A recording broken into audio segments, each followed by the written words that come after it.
Muy buenas tardes a todos y a todas. Encantados de veros, también por el canal de YouTube de la Consejería de Cultura. Muchísimas gracias por estar aquí. En la última conferencia de hoy, pero no por ello la menos importante, van a hablarnos de Secret Level y es un verdaderísimo placer tener al CEO de Illusorion Studios, Raúl Rocha, y a la productora Lucía Martínez. Muchísimas gracias.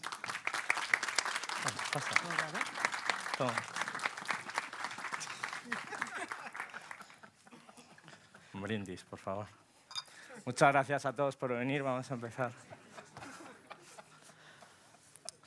A ver, es que este trabajo... Bueno, ¿de aquí cuántos estáis metidos en la industria? ¿Qué os dediquéis a ello? ¿Estudiando o trabajando? Vale, un montón. ¿A dónde vas? A dejar la cerveza un segundo. Vale. Pero no te alejes tanto, muchacha. Vamos al centro.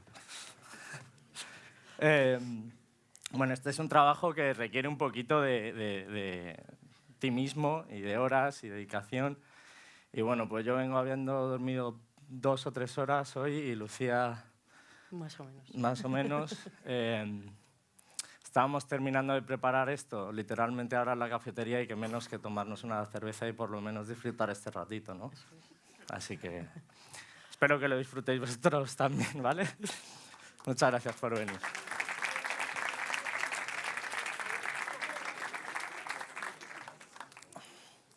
Bueno, Lucía, preséntate, por fin.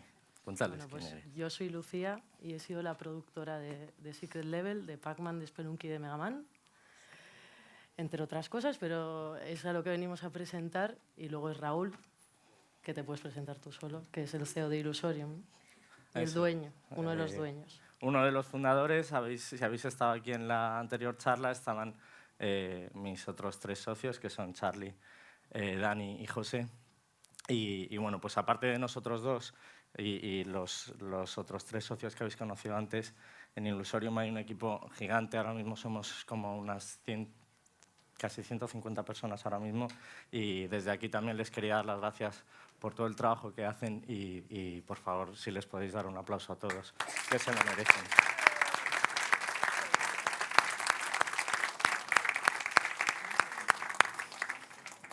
Entonces, bueno, pues ¿qué es Secret Level? Secret Level es... a mí me gusta decir que es un poco la evolución de Love, Death and Robots. Está creado por el mismo estudio, que es Blur, pero en este caso, en vez de ser Netflix, pues lo estrena Prime Video, ¿no? Es una serie, es una antología. En este caso eran 15 cortos, ¿no? En la primera temporada. Y cada cortometraje es totalmente distinto al anterior. Tiene el mismo formato que Love, Death and Robots. Lo que pasa es que aquí fueron, no sé si más inteligentes, así lo dice Tim Miller, no lo digo yo, porque decidieron basar cada uno de los episodios en videojuegos, ¿no? Entonces eso te abre una audiencia muy diferente a contar historias originals, ¿no? Tus propias historias. Entonces, para quienes no lo conozcáis, os pasamos el tráiler del proyecto. Stop. Who did those things? That's still me. Now that's who I fight. Every hour, every day. I don't always win.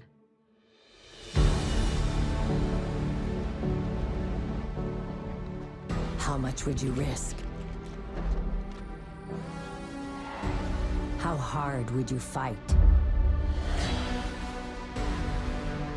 How many lives would you give? Just to discover what you're capable of.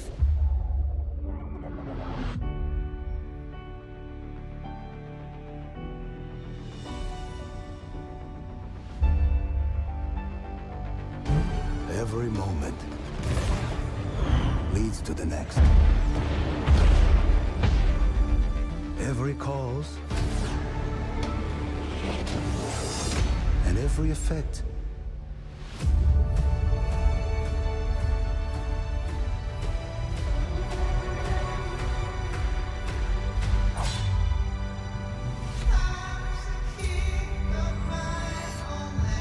that's impossible. Doesn't matter what I made you for. This is what you are meant for. Conquest awaits.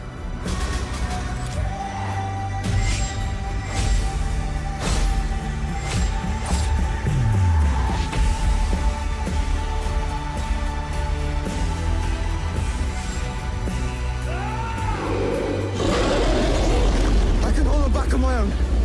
But you're not on your own.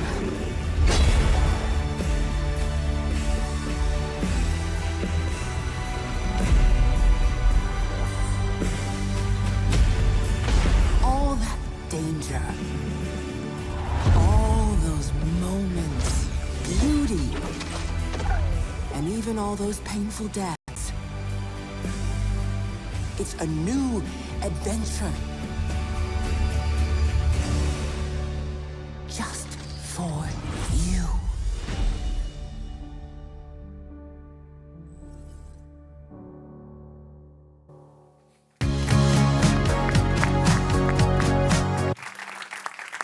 That person who did those things. Entonces, bueno, nosotros tuvimos la enorme suerte de poder colaborar en el proyecto y fuimos el único estudio español en trabajar aquí. Y además hicimos 3 episodios. Hicimos Pac-Man, Spelunky y Mega Man. Ahora os contaremos un poco cómo fue. Y estos son los directores. Que trabajamos con 3 directores, que en el caso de Mega Man era Les Wittig, que es el que veis ahí, un tío que había hecho de todo y que en esta ocasión estaba siendo el director de Mega Man y fue un placer trabajar con él. Estaba en Pac-Man Headless, que se llaman Alfredo y Víctor, pero su nombre artístico es Headless, que son españoles también, pero afincados en Estados Unidos desde hace muchos años, y otro auténtico placer, encima mismo país, misma cultura, nos entendemos muy similarmente. Y luego estaba Emily, que era Spelunky, que ella era dulzura pura. O sea, es decir, aparte de tener un talento envidiable, era dulzura pura. Entonces, nosotros arrancamos este proyecto con Pac-Man. No fue tal cual como empezó, porque nosotros lo que intentábamos era en realidad trabajar en Love, Death and Robots y llevábamos una relación de varios años con el cliente hasta que finalmente terminó confiando en nosotros para poder llevar un proyecto a cabo y entramos aquí, ¿no? Nosotros al principio pensábamos que íbamos a hacer Spelunky y después de muchas conversaciones nos hablaron de este proyecto y cuando nos dijeron que era Pac-Man, pues lo que se te viene a la cabeza es esto. Esto es lo que conoce todo el mundo como Pac-Man.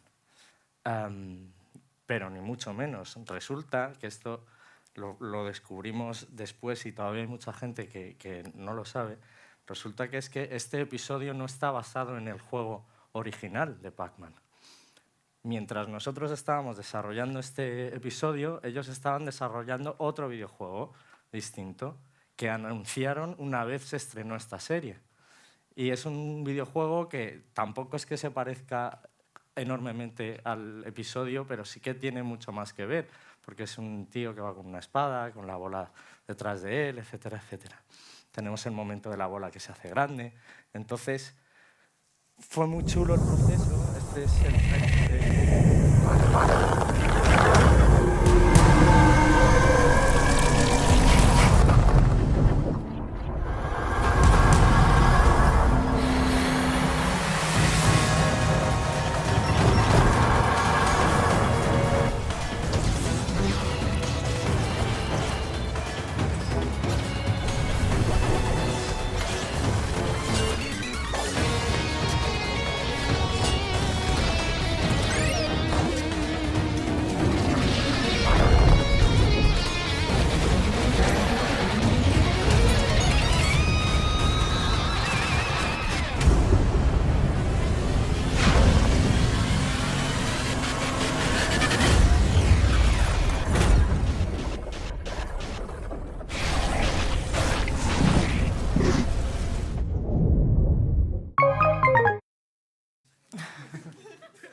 Entonces, claro, por supuesto no tiene nada que ver. Entonces, el proceso de creación de esto, no te para aquí pasas como quieras. Así como no tenemos mandito. ¿Sigues? ¿O no? Bueno, el proceso creativo de esto como poco fue curioso, porque a la par que estábamos desarrollando nosotros la pieza, estaban desarrollando el videojuego y estábamos en plena comunicación de explosión de creatividad, ¿no? Y entonces, tanto los directores que os hemos contado antes, que se llaman Headless, Alfredo y Víctor, como Bandai, el desarrollador del videojuego, y Blur, intentábamos llegar todos a una conclusión conjunta donde se pudiese transmitir lo que el videojuego nuevo quería, más no se perdiera esa esencia de Pac-Man y esos fans de hace años que vivían Pac-Man, ¿no? Y tuvimos que desarrollar lo que era un personaje, porque antes no había un personaje. O sea, el personaje que tú movías no dejaba de ser un comecocos con unos fantasmas, que es todo lo que veis aquí, que es todo el desarrollo visual que hicimos para conseguir el look y el acabado que querían tener del personaje. Querían un personaje muy siniestro, que no tuviera nariz, que diese un poco de miedo, pero que diese también un poco de vulnerabilidad, o sea, que expresase vulnerabilidad. Lo mismo con Pac-Man, que nosotros llamamos Puck internamente, que pasó igual. Querían que representase lo que era el Pac-Man antiguo, pero dándole un giro a todo ello, ¿no? Y esto es un poco todos los desarrollos que nosotros hicimos internamente hasta llegar al Pac-Man final. Y nada, o sea, tuvimos que estar... Esto, por ejemplo, que estáis viendo aquí no deja de ser un breakdown que hemos hecho internamente, ¿no? Para enseñaros un poco los procesos que hay hasta llegar al acabado final, donde aquí pues entra desde animación hasta efectos, simulaciones, y que bueno, que conlleva muchísimo trabajo, que parece que el plano final sale de muy poquito, pero obviamente no. O sea, hay muchísimos departamentos involucrados.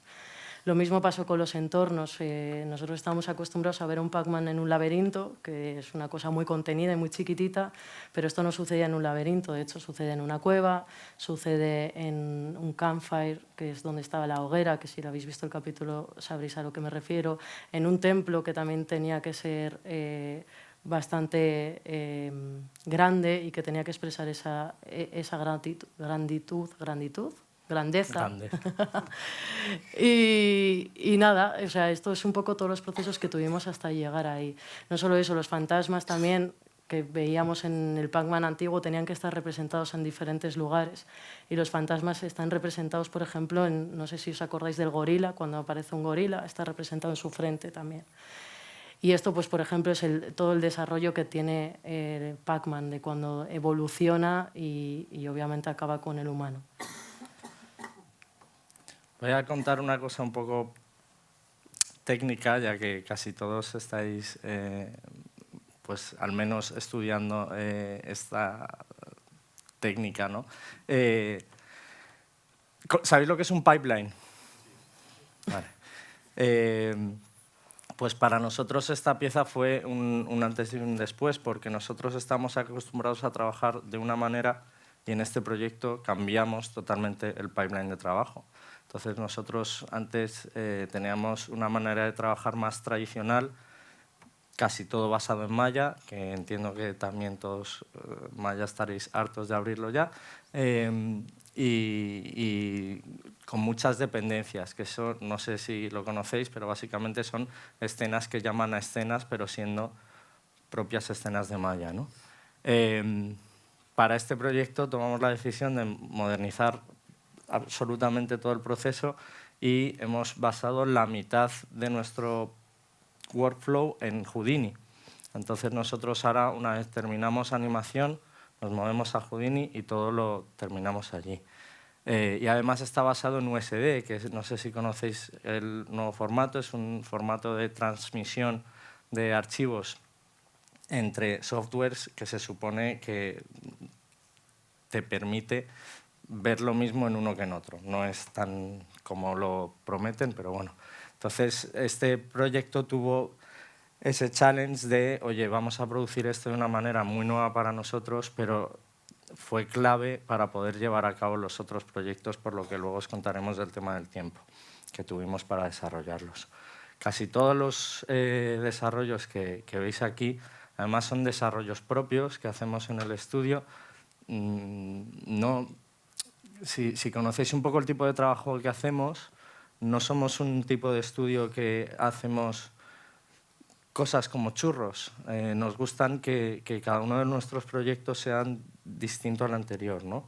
Entonces, todos estos challenges y cosas que suceden en este corto, que es para mí una maravilla, pero habrá quien no le guste tanto, pero que es súper gore. ¿Dónde tenemos el plano de la sangre? Todo este tipo de cosas que en animación no es tan habitual ver, ¿no?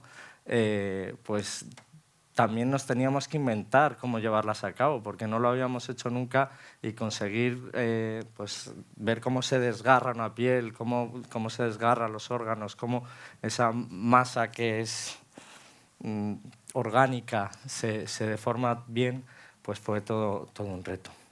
Entonces esto fue el primero de los 3 proyectos.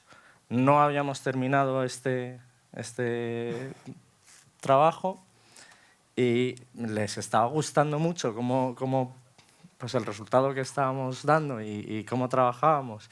Y yo qué sé, pues se llevaban bien con nosotros y nos dijeron que si queríamos hacer más, pero más al mismo tiempo. No es, oye, termina uno y luego haz otro. Y luego... No es, oye, que lo estáis haciendo muy bien, pero tenemos un marronazo gigante, tenemos que terminar esta serie en 7 meses, una cosa así. Y nos quedan 2 capítulos por hacer. ¿Os animáis a morir en el intento? Y dijimos, sí, venga, para adelante. Y entonces arranca Mega Man. Eso es. En verdad arranca Mega Man y Spelunky a la par, pero ahora que estamos con Mega Man nos contamos un poquito de Mega Man. Mega Man nace desde un lugar muy diferente a lo que nace Pac-Man, porque como os dice Raúl, empezó mucho más tarde cuando arrancamos Pac-Man y quedaban muy poquitos meses para que fuese el estreno oficial. Entonces partimos desde un punto donde es una IP muy conocida, es decir, mucha gente ha jugado a Mega Man, donde teníamos que hacerlo en tiempo récord y donde pues teníamos que sacar 5 minutos en muy poquito tiempo, que luego os contaremos un poco todo eso, ¿no? En este episodio Alex era el director, que os he dicho antes, que tiene un talento brutal y lo demostró en la pieza. Tuvimos que trabajar muy mano a mano con ellos para que saliese en ese poco tiempo. Creo que Raúl ha explicado muy bien en nuestro proceso que tuvimos en Pac-Man internamente, pero le falta la parte de lo que es el equipo. El equipo es crucial para que las cosas salgan adelante. Y en Mega Man nos llegó en un punto donde habíamos sufrido un poquito en Pac-Man por todos esos procesos nuevos, pero el equipo ya estaba un poquito más maduro. Y esto es el resultado, yo creo, que de un proyecto más maduro de Illusorium, donde fuimos más rápido, ejecutamos bien y la calidad, yo creo que, desde mi opinión, lo demuestra. Y nada, y esto pues lo mismo que os enseñamos con Pac-Man, son todos los procesos que tuvimos para llegar a los personajes. Mega Man al final todos estos personajes son muy icónicos. En Mega Man al principio queríamos hacer diferentes estilos, la pieza iba a tener diferentes estilos, iba a ser mezclado 2D con 3D, por el tiempo luego no se pudo hacer y todo pues es el resultado que visteis, pero al principio exploramos sobre diferentes técnicas de cómo llevar estos personajes que veis aquí en el concept a un personaje más 3D y cómo tenía que funcionar. Y, aquí hay más personajes.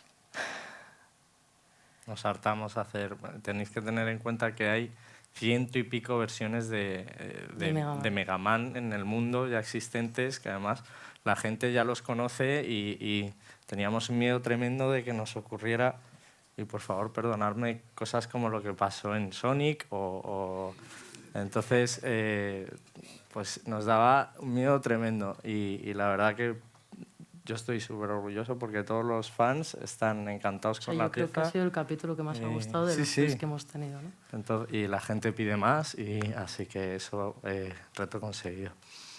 Y lo mismo pasó con los entornos, pues en los entornos está todo concentrado en un espacio muy chiquitito, pero eso tenía mucha complejidad porque si habéis visto la pieza tenía muchos efectos integrados dentro de todo eso, unas cámaras que eran muy dinámicas, que las cámaras cuesta conseguir que en un espacio chiquitito funcionen, tuvo diferentes retos de muchas índoles para llevarse a cabo, ¿no? Y estos son como productos finales que no solo que veis en los planos ni en la pieza final, pero sí como nosotros dejamos a cabo los shadings y todo esto para que luego se vaya a lighting y que el equipo empiece a funcionar. Esto de aquí es, no sé si sabéis lo que es un color script. ¿Sí? Vale. Pues esto es uno de los procesos que se hace previamente a que Lighting empiece. Cuando ya tenemos una previs y un layout hecho, es toda la intención de luz y toda la intención de narrativa que se quiere dar a través de la luz y de los colores a la pieza. Entonces, esto es todo el proceso que hacemos previo a que empiece Lighting y que empiece Compo también. Y bueno, y este es el resultado final. Si os fijáis, esto de aquí abajo, no se ve el ratón. Las filas de abajo son los color script, que eso está dibujado, y lo de arriba es el plano final. Eso es. Entonces, intentamos ser súper fieles a lo que hemos marcado en arte para que luego no haya líos con toda la continuidad que tiene que haber en una pieza. Si al final no respetas todo este proceso, pues cuando lo ves todo de seguido es complicado que todo tenga una coherencia, ¿no? Y esto pues, se puede ver con el detalle al que llegamos en este proceso que hay. Yo no recuerdo cuántos color scripts hicimos para... Muchísimos, pero porque yo creo que la pieza es característica de por sí en los colores. O sea, es decir, pasamos de unos rojos súper intensos a unos azules súper intensos, algo más cálido, o sea, que era súper importante marcar en muchísimos planos cómo iban a ser y cómo iban a funcionar, ¿no? Y esto fue Mega Man, que, como decía Lucía antes, todo ocurre en un espacio y eso fue por una razón muy concreta y al final fue porque no había más recursos para poder hacer esta pieza más compleja. Inicialmente la idea que tenían era una barbaridad súper chula donde íbamos a recorrer la historia de este videojuego, pero finalmente, queriendo contar una historia de sus orígenes, hicieron pues algo que se hace mucho en live action, en el cine real, que es reducir a una sola localización y estudiar cómo contar una historia dentro de un solo sitio, ¿no? Yo creo que quedó súper chula, pero sí que es verdad que esto es un claro ejemplo de cómo las piezas pueden evolucionar según va transcurriendo la producción por cosas que son ajenas a todo lo que es el criterio artístico, etcétera, etcétera, y al final no hay que olvidar pues que esto es un negocio y que no puedes estar palmando pasta en cada producción que haces, ¿no? Y bueno, pues así terminó siendo este proyecto. Y terminamos con Spelunky. Que Spelunky nace a la par que Mega Man, o sea, es decir, Raúl llega al estudio con los dos proyectos a la par. Después de haber acabado Pac-Man, por lo tanto, como comentábamos antes, el equipo estaba en un proceso más maduro, pero teníamos que hacer dos productos con estéticas totalmente diferentes con lo que ello conlleva. O sea, es decir, teníamos que desarrollar, por un lado, Mega Man, que era algo un poco más realista, con unos shaders más realistas, etc., y un Spelunky que parece un cuadro pintado. O sea, es decir, texturas muy pintadas, unos shaders menos realistas y con una complejidad X. Este proyecto sí que tenía una dirección, yo creo que más clara, sí, de origen que Mega Man, porque habían hecho muchísimo desarrollo visual previo a que nos llegase a nosotros. Por lo tanto, teníamos una dirección muy marcada de cómo tenía que ser y los retos, aunque en el mismo tiempo, fueron yo creo que un poco menores, ¿no? O sea, todos estos conceptos que acaba de poner Raúl son todos los conceptos que nosotros ya recibimos de origen. Eso ayuda mucho a orientar cómo va a ser la producción, incluso abarata mucho los procesos de optimizarlos, o sea, es decir, de depositar el tiempo suficiente en los sitios donde lo va a requerir y no depositarlo en sitios que no, ¿no? Y todo este desarrollo que nos proporcionaron nos ayudó a eso. Es una estética muy 2D, como veis, tiene unos retos muy bestias para la gente de LookDev, la gente que se dedica a hacer shading y texturas, pero también lo tuvo para la gente que dirige el arte de todo esto. O sea, es decir, los directores de arte que tuvimos en la pieza fueron cruciales para que el proyecto llegase a su curso. Y no solo eso, todos los efectos, o la mayoría de los efectos son 2D, eso conlleva también un proceso de investigación, un proceso de desarrollo y desde luego es un trabajo más manual, ¿no? Y lo mismo, en este caso, yo creo que el videojuego era menos conocido, es un videojuego más indie, que no se había jugado tanto. Yo juraría que había salido una versión, o si no, estaba a punto de salir, Raúl, corrígeme si me equivoco, pero... Yo creo que ya se había estrenado, ya se había la estrenado, segunda ¿no? parte, sí, de este pero querían dar un giro a los propios personajes, a la prota, que es la que estamos viendo aquí, que era una niña y querían darle ese aspecto de niña, pero una niña madurando en el proceso de la propia pieza, y luego estaba ella, que es la que veis ahí arriba, que era quien le dirigía dentro de esa narrativa para que creciese y que pudiese conseguir las metas que se proponía. Y lo mismo con los entornos, pues al ser muy 2D, utilizamos técnicas que no son tan habituales, me refiero en una pieza 3D, que son los matte paintings, que esto significa que nosotros generamos X geometrías, pero lo que estáis viendo es una pintura al 100%, proyectada en diferentes geometrías para poder ver esa profundidad. Y esto fue otro de los retos que tuvimos dentro de la pieza para conseguir ese efecto 3D de una pintura 2D, ¿no? Y bueno. Y este es el ejemplo perfecto de lo que es Illusorium. Exacto. Esto,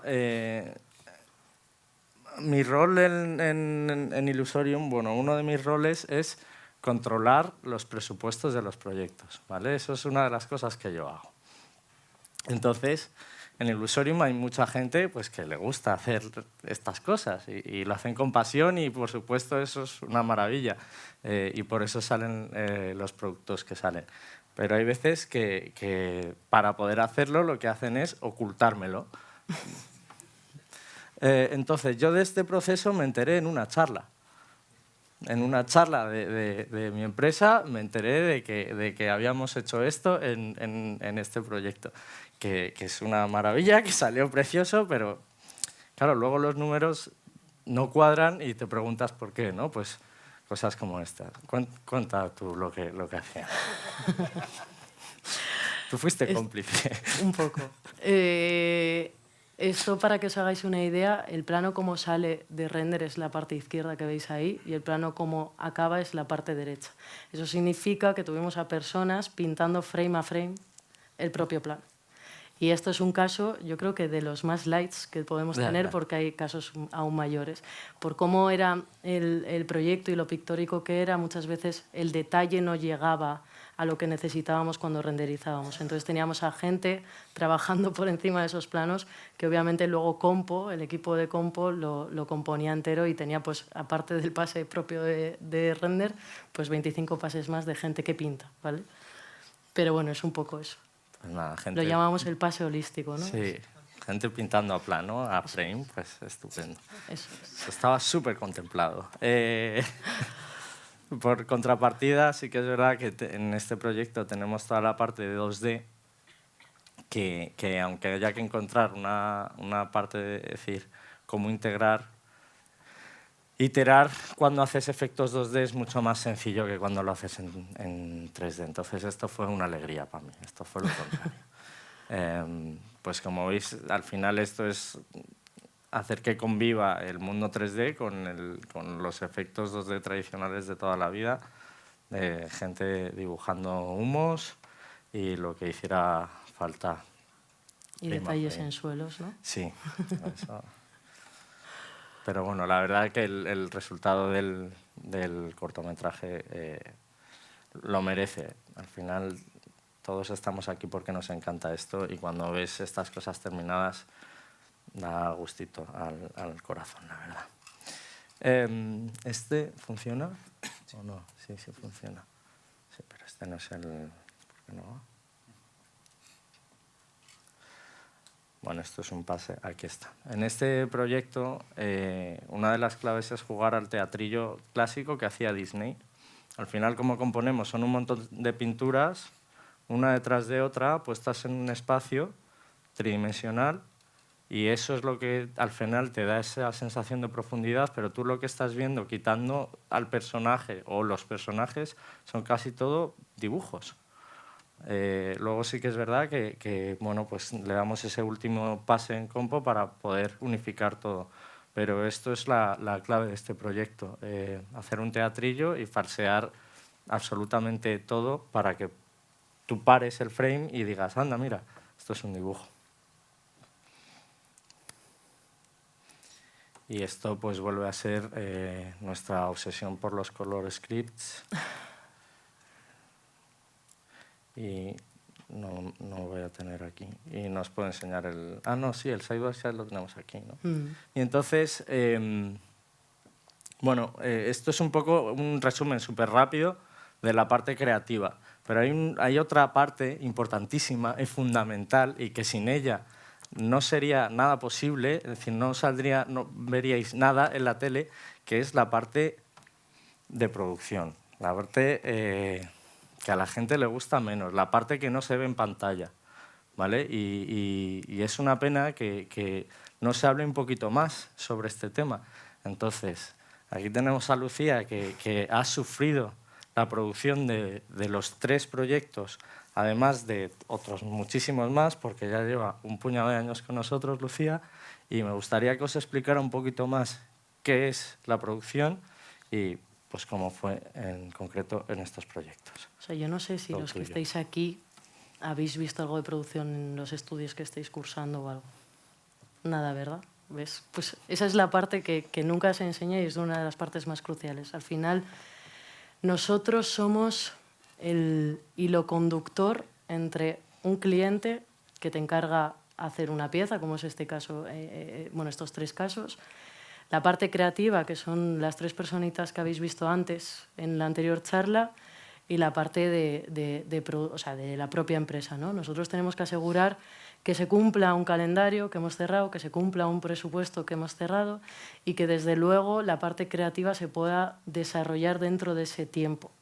Y con desarrollar me explico que lleguen a las conclusiones y a la calidad que se está pidiendo que se llegue. Entonces, la gente, cuando entráis en el sector, se nos dice que somos la parte, yo creo que más odiada, porque somos quien tiramos de las orejas de vez en cuando, pero somos la parte que venimos a ayudar y a hacer que el proyecto salga adelante en las mejores condiciones posibles.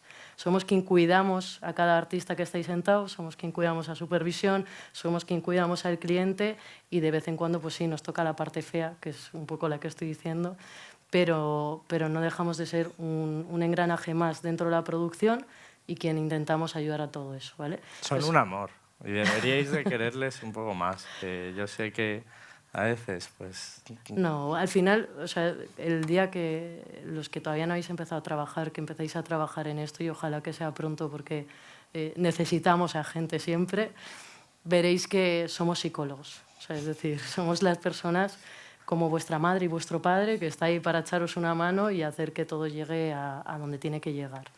Pero yo bueno, creo además que hacerse amigo de una producer Es lo siempre mejor que tiene te puede ventajas. pasar. Es decir, Eso es. yo os aconsejo que os acerquéis Para mucho bien y para al mal. equipo de producción. eso es. Entonces, por ejemplo, esto que veis aquí no deja de ser un calendario macro. Nosotros hablamos en diferentes términos, pero un calendario macro es cuando ves, por ejemplo, en este caso, cada departamento de dónde, o sea, dónde inicia y dónde acaba. Un micro vamos a ver cada detalle de cada tarea, a quién está asignado, cuánto se tiene que tardar, etc. ¿Vale? Entonces, esto es una visión muy general de lo que puede ser el proyecto, que en este caso creo que es Fuengirola, o sea, es Pac-Man, perdón. Sí. Y Ha dicho Fuengirola porque en Illusorium tenemos nombres en clave para los proyectos. Entonces, cada uno de los proyectos es un pueblo de España. Pues en este caso, Pac-Man era Fuengirola. Spelunky era Quirós y Mega Man era Ronda. Ahí está. Entonces, tenemos un poco de dislexia porque hay veces que nombramos el nombre y otras veces no, pero bueno. Y luego, pues bueno, en el caso de Illusorium, como en todo, yo creo que somos innovadores con los propios sistemas, ¿no? O sea, como ha dicho... Innovadores o imbéciles también. También.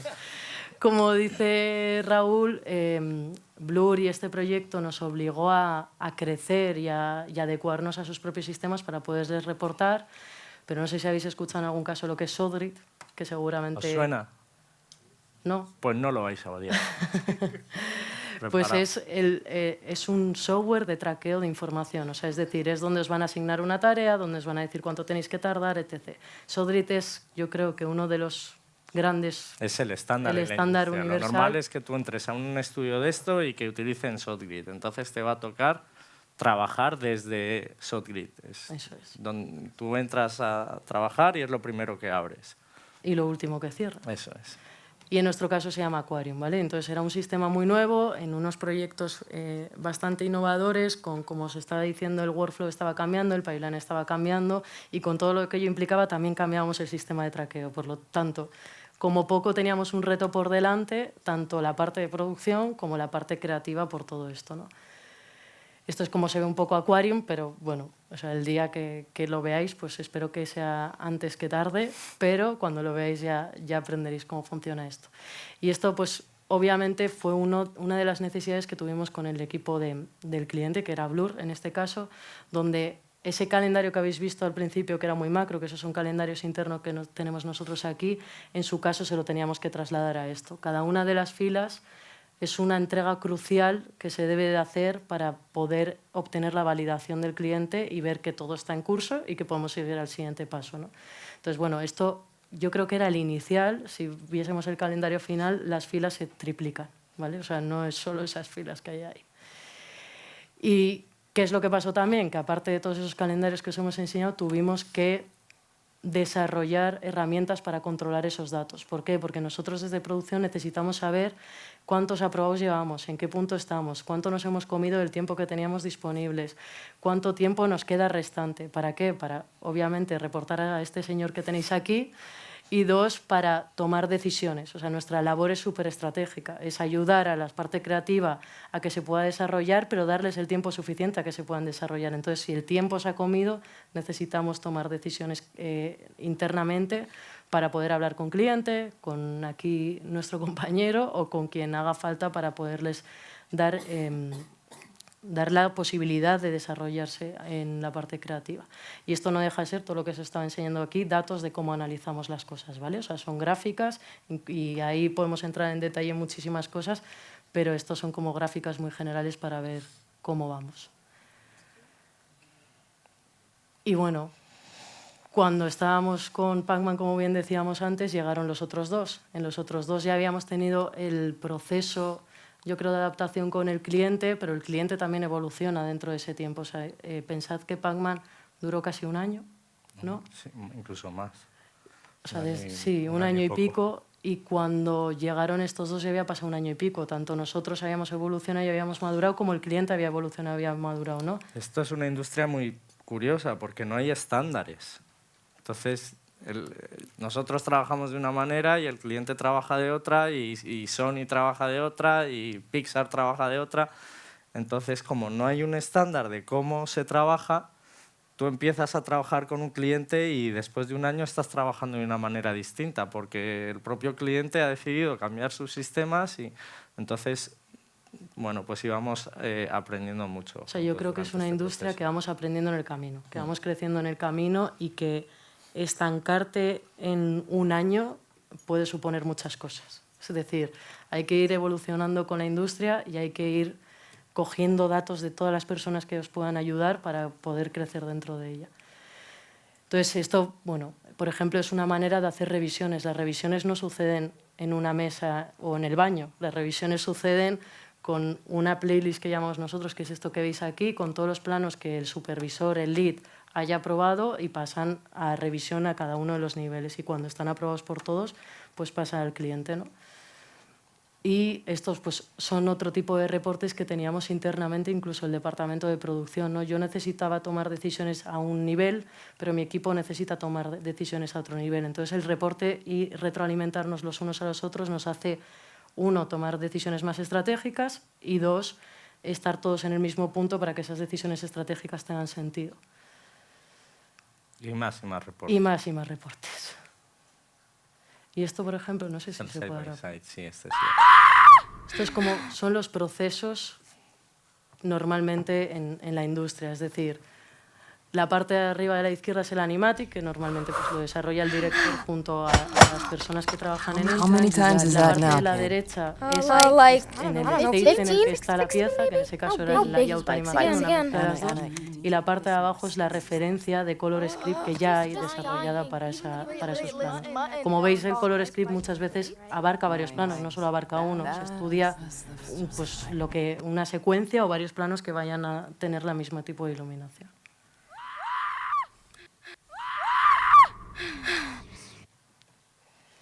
Y bueno, unido a todo eso, yo creo que esto es uno de los mayores retos que tuvimos. Illusory tuvo que crecer mucho. O sea, es decir, si veis esas gráficas, la parte de la izquierda es Pac-Man, la última es Mega Man y la del medio es Spelunky. ¿Esto es gente o planos? Es gente. Es decir, esas barritas son cómo iba creciendo el equipo, ¿vale? Para que lo entendáis, desde el principio hasta el final del proyecto. y si veis, cada tramo es de 50 en 50. O sea, es decir, estamos hablando que en momentos dados tuvimos 150 personas trabajando en el proyecto. O sea, es decir, ese nivel de gestión es complicado, esos ánimos hay que cuidarlos y mimarlos para cada uno de ellos para que puedan hacer su trabajo bien, y yo creo que fue también uno de los retos que tuvo Illusorium debido también a este proyecto. Pero fue muy bonito, la verdad. Sí. Y luego ver estas grafiquitas así bonitas a mí también me gusta mucho. Bueno, y con esto, ¿cuánto nos queda? 20 minutos. Vale. Pues esto me lo voy a saltar prácticamente todo porque esto es sobre nosotros. Aquí, esto es una reel nuestra que la voy a quitar, ¿vale? Aquí decimos que hacemos cosas muy bonitas y cómo las hacemos y por qué, que somos muchos y que tenemos más de 12 años de experiencia y esas cosas. Que tenemos una oficina chulísima que ha diseñado, por cierto, mi madre y mi hermano que están aquí, además. Dar un aplauso para ellos.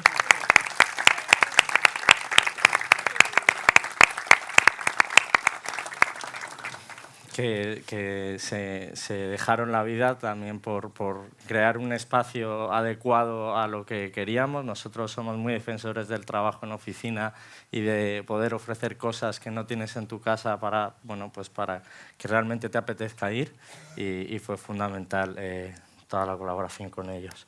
Un vídeo del equipo que pues, enseña un poco que antes éramos muy pocos porque empezamos 4 y ahora somos muchos, que también lo voy a quitar. Y un poco sobre nuestro workflow para dar una pincelada muy rápida. Todos los procesos del inicio que tenemos se parecen muchísimo a cómo trabaja casi todo el mundo, que es, pues tú diseñas, dibujas, luego empiezas a modelar en 3D y empiezas a hacer el trabajo de plano, que es moverlo, iluminarlo, renderizarlo. Bien, a partir de ahí, desde que nosotros terminamos todo el trabajo de asset, nosotros siempre entregamos el mismo vídeo. Y eso es lo que ve el cliente todo el rato. Y ese vídeo se va actualizando y se actualiza cada semana o cada 3 días o cada el tiempo que estipulemos con el cliente. Pero llega un momento que siempre ve exactamente el mismo vídeo con la misma duración. ¿Qué es lo que pasa? Que en ese vídeo cada plano está en un estado. Entonces, en el propio vídeo nosotros indicamos en qué estado está ese plano, si tiene retake, si no tiene retake, si ya está listo para pasar al siguiente departamento, etc. Entonces, os voy a enseñar súper rápido, esto no lo quito del tirón, os enseño un poco, para que veáis cómo sería. Esto es Pac-Man.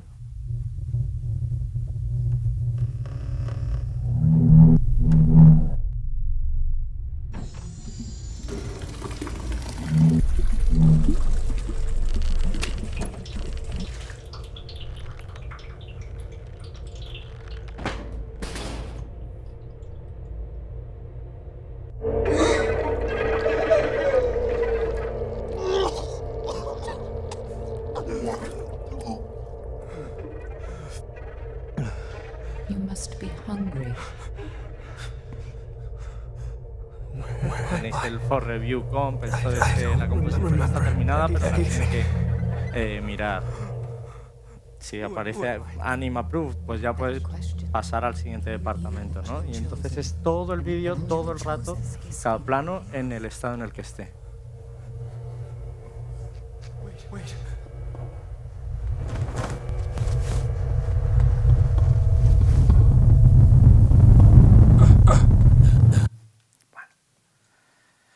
Y entonces, como esto va de proyecciones, y me han dicho que puedo hacer lo que me dé la gana, ya hemos puesto The Quintas Ghost, que espero que os haya gustado. ¿Os ha gustado? Sí. Me alegro. Porque es nuestro bebé, al final es el primer cortometraje que desarrollamos nosotros solos. Pero bueno, os queríamos aprovechar para poneros uno de los últimos proyectos que hemos estrenado. Me hubiera encantado poner Sky, pero de momento solo se puede ver en el videojuego, pero que sepáis que si os apetece verlo, ya se ha estrenado la serie, la primera temporada completa y se va a poder ver durante un tiempo en el videojuego, no sé durante cuánto, y luego la van a volver a cerrar y ya no se podrá volver a ver hasta nuevas noticias, que ya tendréis. ¿Vale? Pero ya está estrenada y toda la serie la hemos producido nosotros y tal. Pero bueno, esto fue un proyecto con el que no sufrimos nada, también lo produjo Lucía, que aquí sufriste poquísimo, ¿verdad? Salió así y me apetecía ponerlo antes de terminar. ¿Da tiempo o no? ¿O pasamos a preguntas? 15 mins. ¿Queréis ver Marazón? ¿O habéis visto Marazón? ¿Queréis verlo? Sí, pues venga, pues Marazón.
I met a traveler from an antique land who said, "Two vast and trunkless legs of stone stand in the desert.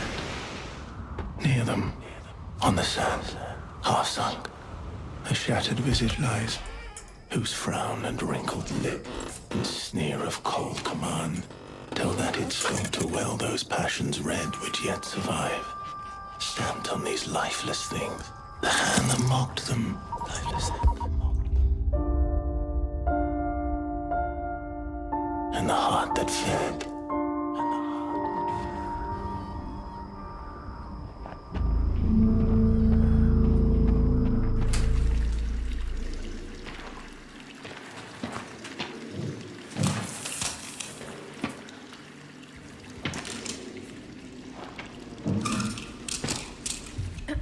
Welcome once again.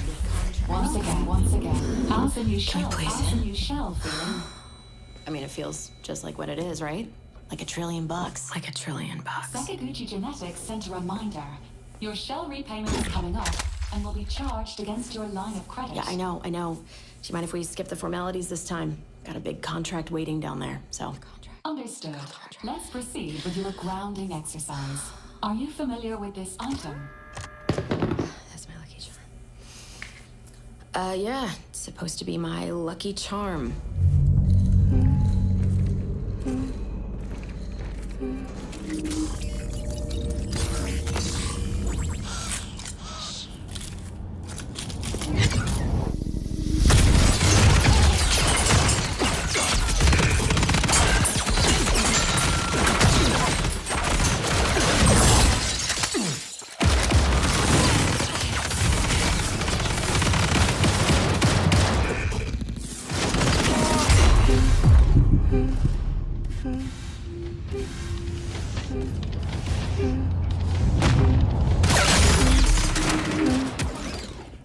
Can you identify her? Yeah, that's my mom. That's your mother. Your mother. Now, You know consider that's your mom. this. Do you recognize this child? Who are you? I don't know. It's you. What? Really?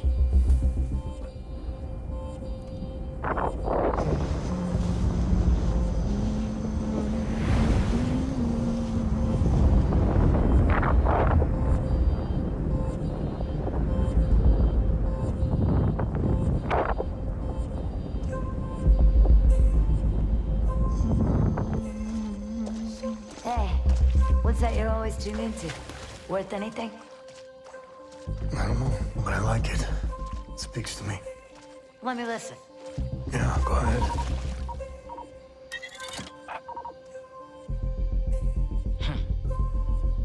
You ever wonder what happened to these people? It's not my business. And this music is? You'll have a tough time finding a buyer. Good. It's not for sale. Give it to me.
And on the pedestal these words appear. My name is Ozymandias, King of Kings. Look on my works, ye mighty, and despair. Nothing beside remains. Nothing beside remains. Round the decay of that colossal wreck. Round the decay of that boundless wreck. Boundless. The lone and level sands stretch far away.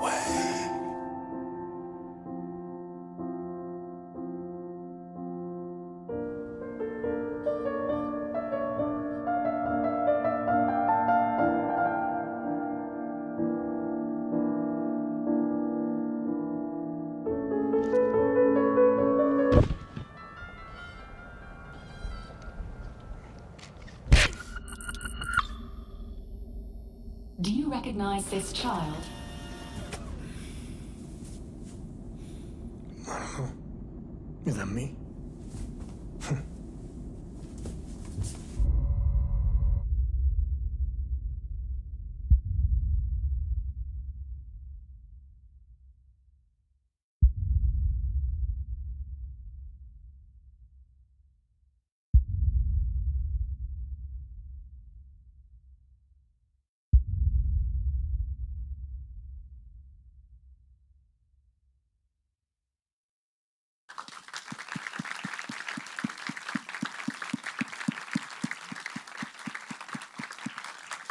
No sé si alguien tiene alguna pregunta. Sí.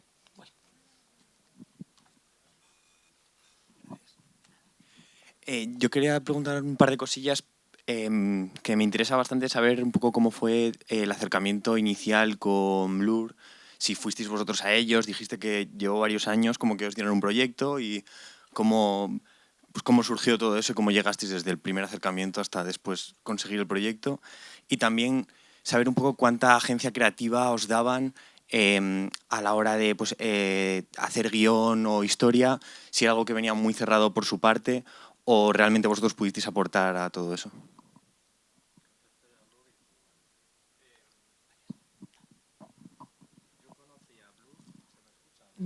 Creo que no.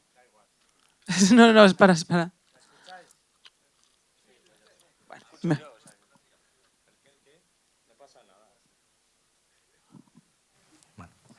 Ya está. Mira. Gracias, Víctor. Bañado. Que yo conocí a Blur en mundos digitales. Entonces, y para mí ha sido una manera de conocer a muchísima gente en eventos como Mundos o como tantos otros que hay por España. Pero es cierto que Mundos tiene como un enfoque muy internacional y de repente te encuentras a empresas como Blur o como Sony o Pixar, que he hablado de ellas antes, a quienes también he conocido allí. Y tienes la suerte de tener en un entorno muy íntimo a gente pues, de este calibre. Y puedes tomarte una cerveza, que a mí me gusta mucho con ellos, y entablar pues unas primeras conversaciones que te dan pie por lo menos a conoceros, ¿no? Con Blur fue además algo muy particular porque Blur es un estudio bastante único en el mundo porque hace este juego que no hace casi nadie, que es que se inventa un producto que luego reparte por el mundo. Lo normal es que un estudio de animación, si se inventa algo, lo lleva a cabo. Blur no. Blur se inventa esta antología, se queda con los episodios que más les gusta y el resto busca a otras empresas que lo hagan. Entonces, ellos son como súper exigentes con la calidad que das como estudio. Entonces, yo les enseñé lo que hacía y me dijeron, no estás preparado, pero tienes mucho potencial. Y yo estuve, ya os digo, durante 2 años y pico hablando con ellos cada 3 meses como mucho, donde yo les enseñaba cosas nuevas que iba haciendo y ellos me iban dando feedback. Que esto se lo tengo que agradecer en el alma, porque no todo el mundo, no un cliente te dice, oye, pues te falta que empujes este departamento, o estás dando poca calidad en este otro, o nos faltan ver más escenas de acción vuestras. Entonces nos iban diciendo lo que querían ver. Y después de 2 años y pico, pues terminaron confiando en nosotros. Pero fue como algo muy orgánico y muy chulo, porque ya te digo que la verdad que no me ha pasado nunca que un cliente tenga esa predisposición de decirte qué es lo que te falta para poder entrar en su proyecto, ¿no? Y eso fue un poco el inicio de la relación. Y sobre el guión y tal... Licencia creativa y guión. En este caso, los guiones venían de parte de ellos, o sea, es decir, ellos tienen escritores dentro y son ellos los que lo hacían, pero siempre están dispuestos a que tú les aportes. O sea, es decir, todo lo que podamos aportar creativamente, narrativamente, etc., ellos nos dejan esa libertad en poderlo hacer. No a todo el mundo, obviamente tienes que demostrar para que eso sea así, pero al final ellos buscan una colaboración entre varias empresas para llegar a un producto final que interese. Entonces, siempre que puedas aportar, ellos siempre te van a dejar. Pero en este caso, los guiones eran suyos propios. ¿El story sí que venía de vuestra parte? El story venía de su parte, pero hay en Mega Man, en una de las piezas, sí que hicimos una previs, que es story en 3D, para ya ayudarles a tomar decisiones en X secuencias. Nada. ¿Alguna otra pregunta? Vale. Primero allá arriba, ¿vale? Y luego tú.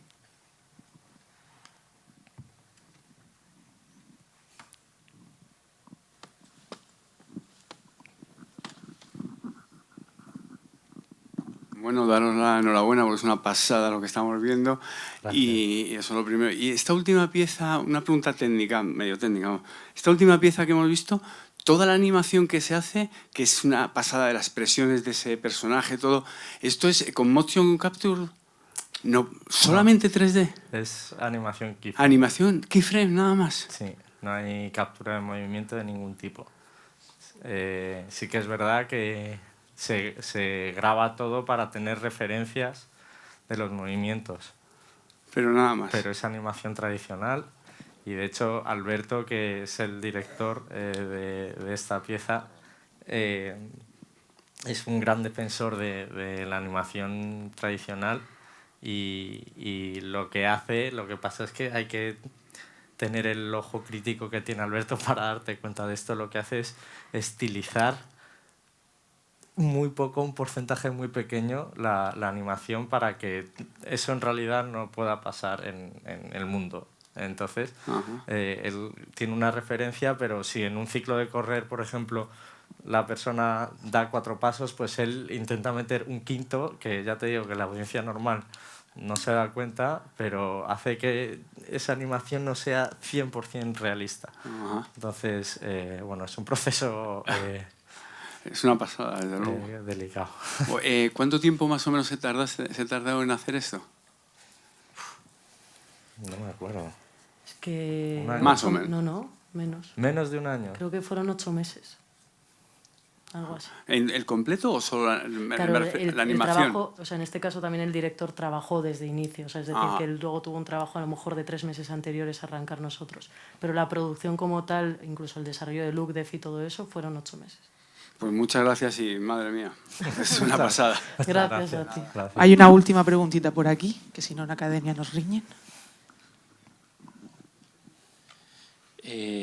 Y preguntaba, sobre todo enfocado a los que somos más estudiantes, que obviamente es más complicado responderla porque hay muchos departamentos y demás, pero a los que estamos estudiando animación, ya sea en cualquier tipo de módulo, ¿qué consejo diréis para poder llegar a trabajar con empresas como la vuestra o con cualquier otro tipo de cliente, por lo que sea?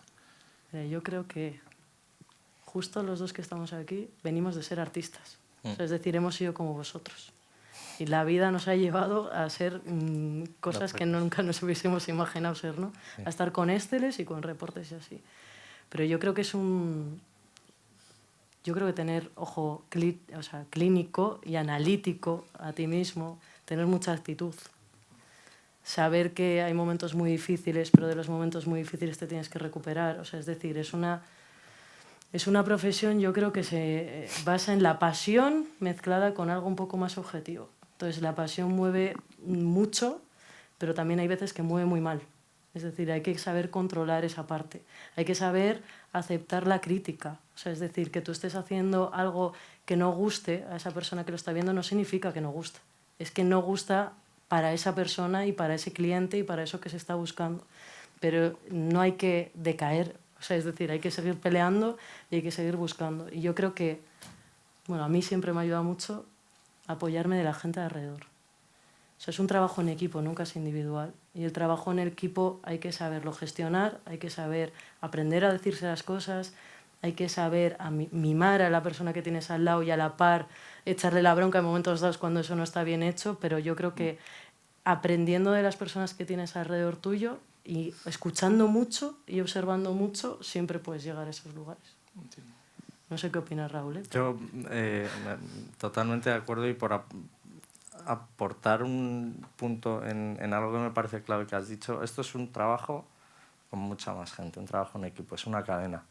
Entonces, lo primero que yo siempre creo que hay que hacer es especializarse en algo. Creo que el modelo 3D generalista, al menos en producciones de este tipo, eso ha muerto. Es decir, en España es posible que encuentras, o ya no solo en España, también en el mundo de la publicidad es posible que encuentres perfiles más generalistas, pero lo normal en una producción ya seria es que estén buscando a especialistas en algo. Entonces, cuando tú estás empezando, es muy habitual querer enseñarlo todo. Pues mi consejo ahí es que te pongas, efectivamente, hazte un ejercicio personal, pero con más gente. Entonces, si me lo invento, que no sé qué es lo que más te gusta, pero si a ti te gusta el modelado, pues júntate con alguien que le encante también el shading, no el modelado, el shading, y júntate con alguien que anime súper bien, y júntate con un lighter y con un comper, y montad una reel entre los 5, 6, 7, 8, 10, los que sean, que luego además indicáis qué ha hecho cada uno. Es una manera de poder enseñar un trabajo finalizado, que además es, yo creo, más fácil, que tenga más calidad, porque no es lo mismo hacer algo tú solo que hacerlo en equipo. Y además ya estás demostrando que eres capaz de comunicarte con un equipo y de sacar algo entre más gente. Entonces yo creo que eso es algo que se hace poco y que a mí me gustaría ver más en las Reels de grupos. Sí. Ese sería un consejo, por ejemplo. Muchas gracias. Pues muchísimas gracias, Raúl y Lucía. Un fuerte aplauso de nuevo. Muchas gracias. Nos despedimos del stream hasta mañana, que mañana a las 10:30 tenemos a Nuria González Blanco, que nos va a hablar de toda su trayectoria hasta estar nominada al Oscar, ¿vale? Y para los que estáis aquí, a las 6:30 proyectamos lo mejor del Festival de Annecy. Todos los años tenemos la suerte de que nos envíen, bueno, si sabéis, el Festival de Annecy es el festival de animación más prestigioso del mundo, y nos dan una recopilación de los mejores cortos de la última edición del festival, ¿vale? Los proyectamos aquí a las 6:30, duran 1 horita en total. Muchísimas gracias, de verdad.